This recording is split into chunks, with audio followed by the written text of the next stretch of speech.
So I'm doing my makeup this morning and putting my face primer on. And this one has to sit for a bit before I can put the rest of like my foundation and everything on. So I wanted to touch bases about the Y-STR testing in relation to the discussion in the January 23rd closed hearing transcripts. As you know, on the YouTube streets, a lot of people jump to conclusions. And if jumping to conclusions was an Olympic sport, there'd be a lot of gold medals on YouTube. No, the Y-STR was not being used to separate out male blood from female blood on the knife sheath. There is nowhere in any of the documents that states there was a mixture of male and female on the knife sheath as far as blood. Now we know that Kohberger's skin cells on the snap were male, of course, male DNA. The Y-STR was being discussed as a matter of genealogy testing to determine who the perpetrator was, okay? Not to separate male and female. So if you hear someone saying that there was male and female blood on that sheath, kindly ask them to point out where they read that. And if they're using the closed transcript hearing, that's not what it's saying. So let's get started. So here's like a little information on Y-STR. And it's talking about how the male-specific part of the human Y chromosome is widely used in forensic DNA analysis, particularly in cases where standard autosomal DNA profiling is not informative. And it's applied for inferring the biological sex of a crime scene trace donor. It's used to characterize paternal lineages of unknown male trace donors. Now, it does say especially suitable when males and females have contributed to the same trace as in sexual assault cases, but it's applied in crime scene investigation to exclude male suspects from involvement in the crime. It can identify the paternal lineage of male perpetrators, highlight multiple male contributors to a trace, or provide investigative leads for finding unknown male perpetrators.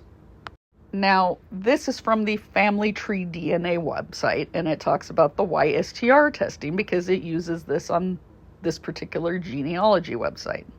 And it says, applications to genealogy.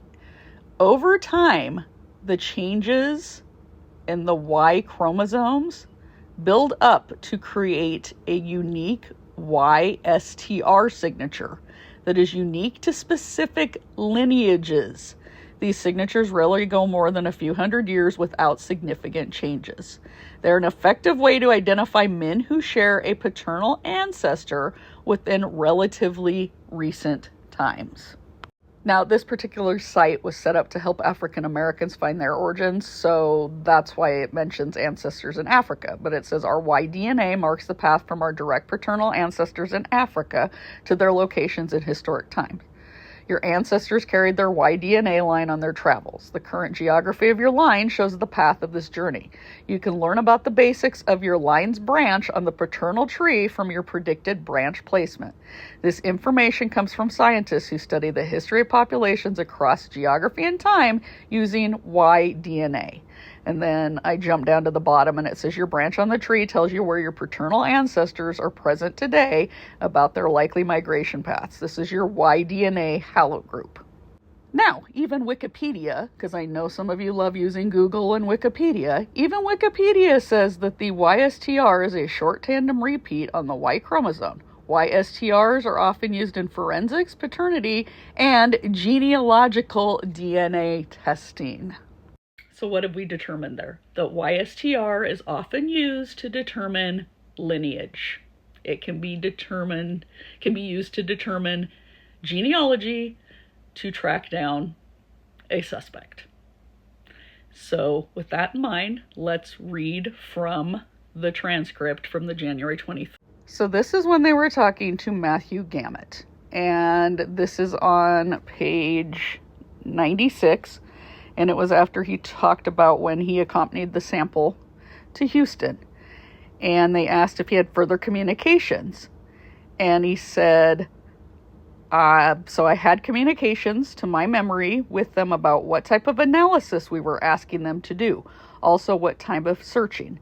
I remember they asked specifically for consent to do certain types of searching. We had to authorize things through memos and whatnot of them doing certain searching. Specifically, I believe it was family tree DNA that they needed an authorization. I remember having significant discussion with them about Y-STR testing and if or how that would be accomplished. Question: why did you want Othram to do Y-STR testing? So the reason for Y-STR testing is to utilize different investigative databases that might be out there. I don't believe in this case we ever did Y-STR testing. Then he talks about how a lot of discussion was around preservation of the sample, and they decided not to proceed with Y-STR at that time. It says they wanted to kind of see where they were able to go with the traditional SNP testing with the whole genome sequencing, and then we would maybe potentially revisit Y-STR testing. I do remember some discussion with David Middleman at Othram about if they were able to bootstrap some of the whole genome sequencing in order to develop a Y profile, that could be searchable from the data that they had already developed instead of using additional sample to specifically develop a Y-STR profile or any kind of a Y-STR profile. So you can see they're talking about it in the genealogy sense, and they were wanting to preserve enough of the sample for the SNP testing and not do both SNP and Y-STR at the time. So Gamut said that our question to them was, is there a way to develop a Y-STR profile from the genetic information that you already have through the other method of testing? And so he was asked, and that's what you mean by bootstrap, at a different kind of analysis? And Gamut said, correct.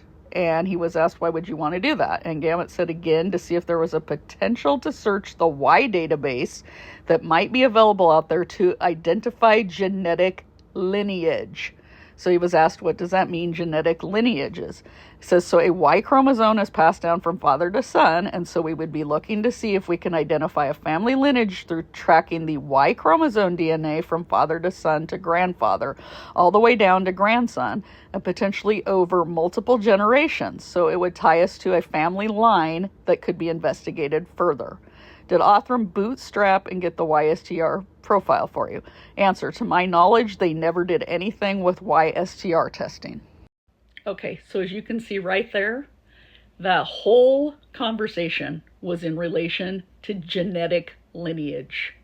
It had nothing to do with separating male from female blood profiles on the knife sheath. It was strictly about, did they want to proceed with SNP or with Y-STR or with both to search the genealogy databases to find the perpetrator or to get a lead on the perpetrator.